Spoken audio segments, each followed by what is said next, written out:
Hello students, our today's topic is gametogenesis. Gametogenesis is the process of the production of gametes inside gonads. Gonads के अंदर gametes produce होंगे तो उस process को कहेंगे gametogenesis. अब मेल्स एंड फीमेल्स में अलग अलग गैमेट्स प्रोसेस होते हैं तो उनके लिए टर्म्स भी अलग अलग यूज़ करेंगे. मेल्स में मेल गैमेट स्पर्म्स प्रोड्यूस होते हैं इसलिए उस प्रोसेस को कहेंगे स्पर्मेटोजेनेसिस. एंड फीमेल्स में फीमेल गैमेट ओवा प्रोड्यूस होते हैं इसलिए उसको कहेंगे फिर oogenesis. So first we'll discuss the process of spermatogenesis. Spermatogenesis is the production of sperms in seminiferous tubules inside testis. So the whole process is divided into 3 phases. पूरा process में कितनी phases होती हैं पर phases में divide कर सकते हैं पूरे process को. Phases होंगी multiplicative phase, growth phase and maturation phase और formation of spermatids. 3 phases हो गई.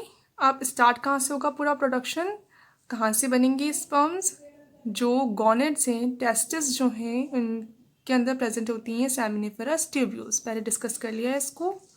सेमिनिफेरस ट्यूब्यूल्स की इनर जो लाइनिंग होती है वो होती है जर्मिनल एपिथेलियम. उस इनर लाइनिंग की सेल्स को कहते हैं जर्म सेल्स या फिर स्पर्मेटोगोनिया. तो वहाँ से स्टार्ट होगा, उन सेल से स्टार्ट होगा स्पर्म फॉर्मेशन. फर्स्ट फेज है मल्टीप्लिकेटिव फेज. इसके अंदर क्या होगा, जो डिप्लॉइड स्पर्मेटोगोनिया है, स्पर्मेटोगोनिया सेल है जो ह्यूमन बॉडी की डिप्लॉइड ही होगी.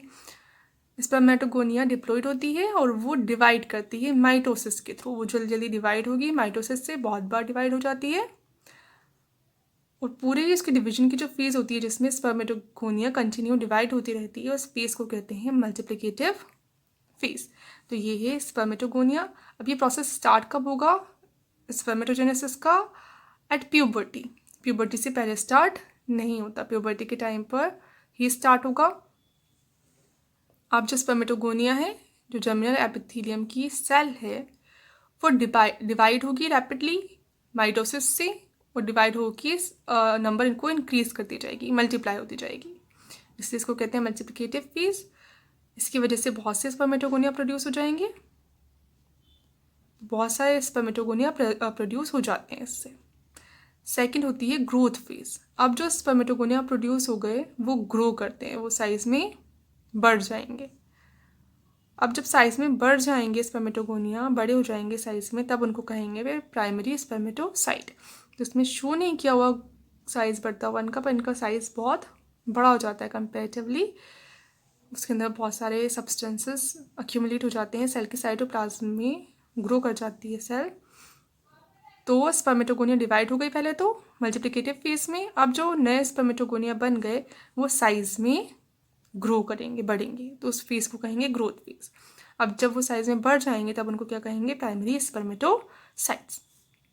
ये साइड जो बन गई ये क्या है, प्राइमरी स्पर्मेटोसाइट. ये होगी ग्रोथ फेज. इनका भी कैसा होगा, जो क्रोमोसोम्स होंगी वो 46 ही होंगे. डिप्लॉइड होगी सेल क्योंकि माइटोसिस हो रहा है. डिप्लॉइड स्पर्मेटोगोनिया डिप्लॉइड, स्पर्मेटोगोनिया से माइटोसिस से जितनी भी सेल्स बनेंगी वो भी डिप्लॉइड, और वो ग्रो कर जाएंगी. तो ग्रो होने के बाद साइज बढ़ेगा तब भी वो कैसी रहेंगी, डिप्लॉइड ही रहेंगी. तो स्पर्मेटोगोनिया एंड प्राइमरी स्पर्मेटोसाइट्स दोनों ही कैसे होंगे, डिप्लॉइड होंगे. 46 क्रोमोसोम्स इनके अंदर प्रेजेंट होंगे. अब नेक्स्ट मैचुरेशन फेज. अब इसके अंदर होगा मेन प्रोसेस जो होता है स्पर्मेटोजेनेसिस में मियोसिस का. अपन कहते हैं मियोसिस कब होता है, सेक्सुअल रिप्रोडक्शन के टाइम पर, गैमेटोजेनेसिस के टाइम पर जब गैमेट्स फॉर्म होते हैं. अब क्या होगा फिर मैचुरेशन फेज में मियोसिस होगा. अब जो प्राइमरी स्पर्मेटोसाइट है, सब में हो सकता है, किसी में भी हो सकता है. अपन ने एग्जाम्पल ले लिया, इसके अंदर हो रहा है. ये प्राइमरी स्पर्मेटोसाइट है, साइज में प्राइमरी स्पर्मेटोसाइट है, साइज में बड़ी है. ये करेगी पहले डिवाइड. तो मियोसिस में कितनी फेजेस होती हैं, टू टाइम्स होता है division, meiosis first and meiosis second. तो पहले तो होगा मियोसिस फर्स्ट.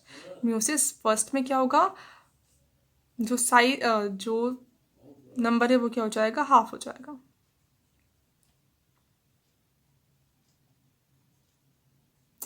ये डायग्राम सही से शो नहीं किया हुआ.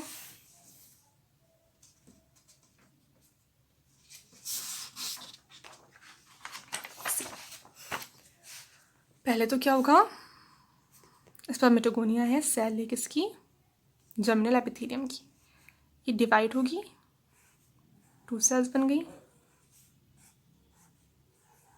और डिवाइड हो गई। तो ये सारे डिवीजन की जो फेज है वो है मल्टीप्लिकेटिव फेज। ये इतनी फेज क्या है, मल्टीप्लिकेटिव फेज।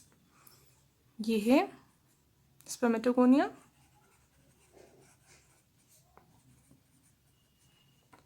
ये है स्पर्मेटोगोनिया। ये सारी जो भी सेल्स बनेंगी वो भी क्या है, सारी स्पर्मेटोगोनिया। स्पर्मेटोगोनिया है डिप्लॉइड, इससे माइटोसिस के थ्रू बने तो ये भी डिप्लॉइड। क्या है ये, माइटोसिस। ये भी क्या है, माइटोसिस। ये भी डिप्लॉइड, इक्वल साइज की होंगी सारी।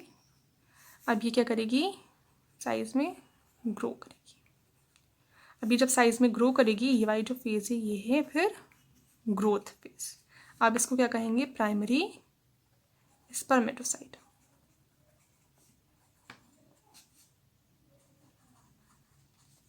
ओके, अब इसमें होगा मैचुरेशन फेज आएगी और होगा मियोसिस। तो पहले होगा मियोसिस फर्स्ट। मियोसिस फर्स्ट में ये डिवाइड हो जाएगी 2 सेल्स में। जो 2 सेल्स बनेंगी साइज में इक्वल होंगी और क्या हो जाएगा, इसमें नंबर ऑफ क्रोमोसोम हाफ हो जाएगा, सेट एक रह जाएगा, तो हैप्लॉइड होंगी। अब इनको कहेंगे सेकेंडरी स्पर्मेटोसाइट। क्या हुआ, meiosis first. Meiosis first reduction division होता है, इसके अंदर नंबर ऑफ क्रोमोसोम्स हाफ हो जाता है। नाउ मियोसिस सेकंड होगा, इससे ये भी डिवाइड होकर 2 सेल्स प्रोड्यूस कर लेगी और ये भी डिवाइड होकर 2 सेल्स प्रोड्यूस कर देगी, जिस दोनों ही क्या होंगी, हैप्लॉइड होंगी, क्योंकि मियोसिस सेकंड किसके जैसे होता है, माइटोसिस की तरह ही होता है।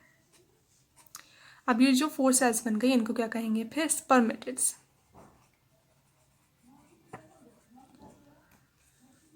तो ये पूरा प्रोसेस क्या है, मैचुरेशन फेज। किसके अंदर आएगा, ये मैचुरेशन फेज के अंदर आएगा। ठीक है, मैचुरेशन फेज। अब स्पर्मेटिड्स बन गए। अब स्पर्मेटिड्स में क्या होगा, डिफरेंशिएशन होगा। अभी तो नॉर्मल ये दिख रहे हैं, राउंड हैं, पर स्पर्म्स का स्पेसिफिक स्ट्रक्चर होता है। उनमें head, neck, middle piece and tail 4 parts present होते हैं, तो उनकी स्ट्रक्चर चेंज हो जाएगी। तो ये चेंज हो जाएंगे, डिफरेंशिएट हो जाएंगे। हर स्पर्मेटिड डिफरेंशिएट होगा, बना लेगा स्पर्म, जिसमें होगा head, neck, middle piece and tail. ठीक है, ये भी डिफरेंशिएट हो जाएगा, ऐसे सारे ही डिफरेंशिएट हो जाएंगे।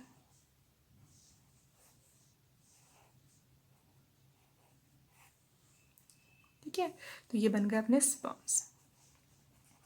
तो प्राइमरी स्पर्मेटोसाइट से जहाँ मियोसिस फर्स्ट स्टार्ट हुआ, वहाँ से देखिए जहाँ तक स्पर्म बन गए वो सारे ही क्या होगा, मैचुरेशन फेज होगी। अब इसमें पर्टिकुलरली जब स्पर्मेटिड डिफरेंशिएट होते हैं किसके अंदर, स्पर्म्स के अंदर, इसको क्या कहते हैं, स्पर्मियोजेनेसिस। पूरा प्रोसेस तो क्या है, spermatogenesis. So spermatogenesis is the production of sperms from spermatogonia and seminiferous tubules inside testis. और स्पर्मियोजेनेसिस क्या है, is the differentiation of spermatids into sperms. ठीक है, स्पर्मेटिड्स डिफरेंशिएट होकर स्पर्म्स बना लेंगे, ये होगा स्पर्मियोजेनेसिस। अब ये स्पर्म्स जब प्रोड्यूस हो जाएंगी तो ये रिलीज हो जाएंगी, सेमिनिफेरस ट्यूब्यूल्स के अंदर थे, वहाँ से रिलीज हो जाएंगे, कहाँ चले जाएंगे फिर, रेडी टेस्टिस में, रेडी टेस्टिस से वासा फ्रेंशिया में, वहाँ से एपिडाइडिमिस में। तो सेमिनिफेरस ट्यूब्यूल से रिलीज होकर एपिडाइडिमिस तक पहुँच गए, तो इसको क्या कहेंगे, spermiation. The process of releasing of sperms from seminiferous tubules is called spermiation. ठीक है, अब इसमें हार्मोन्स का क्या रोल होता है, क्यों प्यूबर्टी के टाइम पर ही ये प्रोसेस स्टार्ट होता है, क्योंकि इसके प्रोसेस के स्टार्ट होने के लिए टेस्टोस्टेरोन हार्मोन चाहिए एंड अदर हेल्प भी चाहिए। अब वो जो हार्मोन है टेस्टोस्टेरोन, वो कब रिलीज़ होगा, प्यूबर्टी के टाइम पर ही रिलीज़ होगा। क्यों, क्योंकि प्यूबर्टी के टाइम पे हाइपोथैलेमस क्या रिलीज़ करेगा, प्यूबर्टी के टाइम पे हाइपोथैलेमस रिलीज़ करेगा gonadotropin releasing hormone. Gonadotropin releasing hormone किसको स्टिमुलेट करेगा, पिट्यूटरी ग्लैंड को। पिट्यूटरी ग्लैंड क्या रिलीज करेगी फिर? गोनेडोट्रोपिन्स। गोनेडोट्रोपिन्स कितने होते हैं, कौन कौन से होते हैं? FSH and LH। तो LH को और क्या कहते हैं?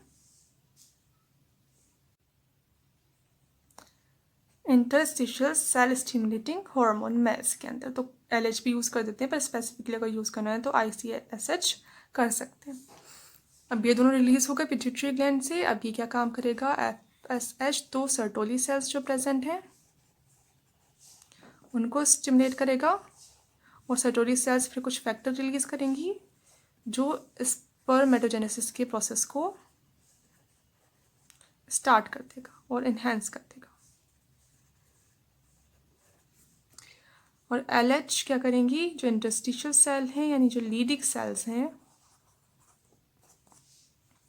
उनको स्टिमुलेट करेगा, और वो टेस्टोस्टेरोन का सीक्रेशन स्टार्ट कर देंगी। तो ये दोनों ही, एक तो स्पर्मेटोजेनेसिस से स्टार्ट हो रहा है, एक टेस्टोस्टेरोन सीक्रेट हो रहा है, दोनों ही हेल्प करते हैं इस पूरे ही प्रोसेस में, और स्पर्म फॉर्मेशन हो जाता है एट द एंड।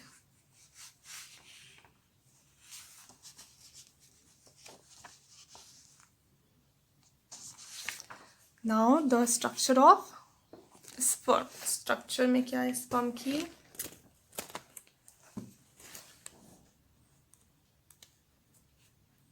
कितने पार्ट होंगे स्पर्म के स्ट्रक्चर में?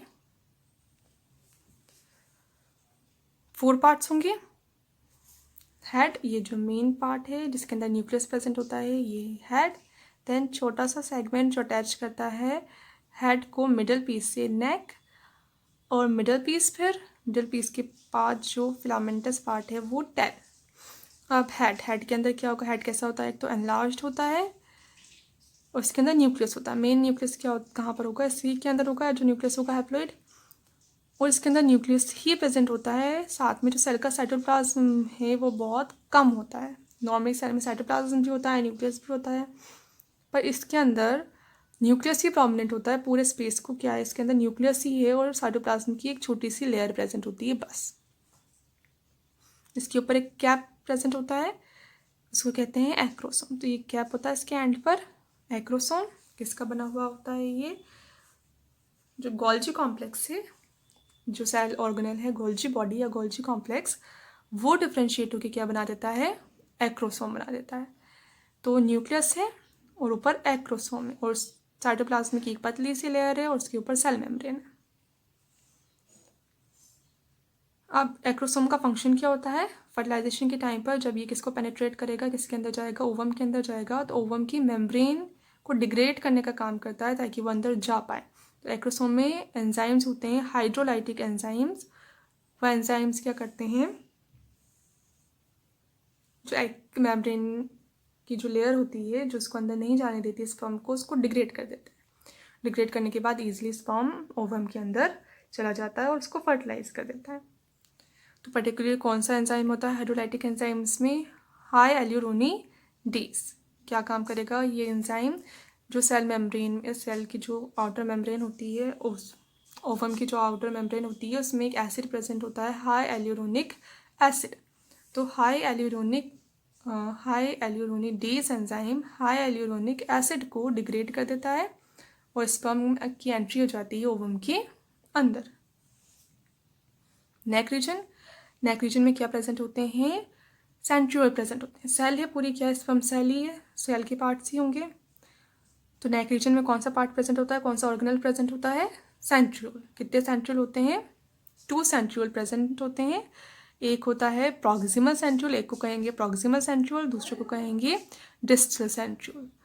अब इसमें ये जो नेक रीजन है, ये नेक रीजन है, इसके नीचे मिडल पीस आ जाएगा, ऊपर हेड है। यहाँ पे जो प्रॉक्सिमल होता है वो ऐसा अरेंज होता है, ये है प्रॉक्सिमल सेंट्रियोल, और जो डिस्टल सेंट्रियोल है वो इसके 90 डिग्री पर होता है और पूरा फिर आगे निकला हुआ रहता है टेल पार्ट। तो ये फिर डिस्टल सेंट्रियोल इसके 90 डिग्री पर और लंबा होता है, और आगे जाके एक्सियल फिलामेंट बनाता है। मिडल पीस, इसके अंदर क्या होते हैं? माइटोकॉन्ड्रिया होते हैं, स्पाइरली अरेंज्ड, ऐसे स्पाइरल फॉर्म में अरेंज होते हैं बहुत सारे माइटोकॉन्ड्रिया, बहुत ज़्यादा नंबर होता है मिडल पीस में माइटोकॉन्ड्रिया का। तो जो स्पर्म से मोटाइल होते हैं, स्विम करते हैं, तो इसके लिए एनर्जी कहाँ से आती है? माइटोकॉन्ड्रिया से ही आती है। माइटोकॉन्ड्रिया लगातार एनर्जी प्रोड्यूस करते रहते हैं, बहुत सारे होते हैं, बहुत ज़्यादा एनर्जी प्रोड्यूस होती है। फंक्शनिंग माइटोकॉन्ड्रिया का एनर्जी प्रोडक्शन है, तो उसको स्विम करने के लिए एनर्जी मिल जाती है। टेल रीजन में क्या होता है? एक तो होता है इसके सेंटर में एक फिलामेंट, टेल रीजन है। टेल रीजन में क्या होगा? एक सेंटर में फिलामेंट प्रेजेंट होता है, इसको कहते हैं एक्सियल फिलामेंट। तो ये जो डिस्टल सेंट्रियोल है, यही आगे जाके क्या बना देता है? एक्सियल फिलामेंट बना देता है। उस एक्सियल फिलामेंट पे फिर वही साइटोप्लाज्म, इस पे भी लेयर होती है, जो मिडल पीस है इस पे भी साइटोप्लाज्म की लेयर होगी पतली सी, और उसके ऊपर सेल मेम्ब्रेन होगी। जैसे टेल पार्ट में भी क्या होगा? एक्सियल फिलामेंट है मेन, और उसके ऊपर साइटोप्लाज्म बहुत ही कम होता है, और उसके ऊपर मेम्ब्रेन की फिर एक लेयर होती है। ये भी स्विम करने में हेल्प करता है, इसकी हेल्प से स्विम करता है, टेल पार्ट की हेल्प से स्पर्म। अब इसकी एंड में, जैसे ही एंड में जाते जाएंगे, ये एंड टेल पार्ट में पहुंच गए, तो ये जो एक्सियल फिलामेंट है ये इस पूरी सेल से ही बाहर निकल जाता है। सेल तो इतनी रह गई, जो साइटोप्लाज्म है उसके ऊपर मेम्ब्रेन है वो तो यहीं तक रह जाती है, और एक्सियल फिलामेंट और ज़्यादा लंबा हो जाता है और सेल के बाहर ही निकल जाता है।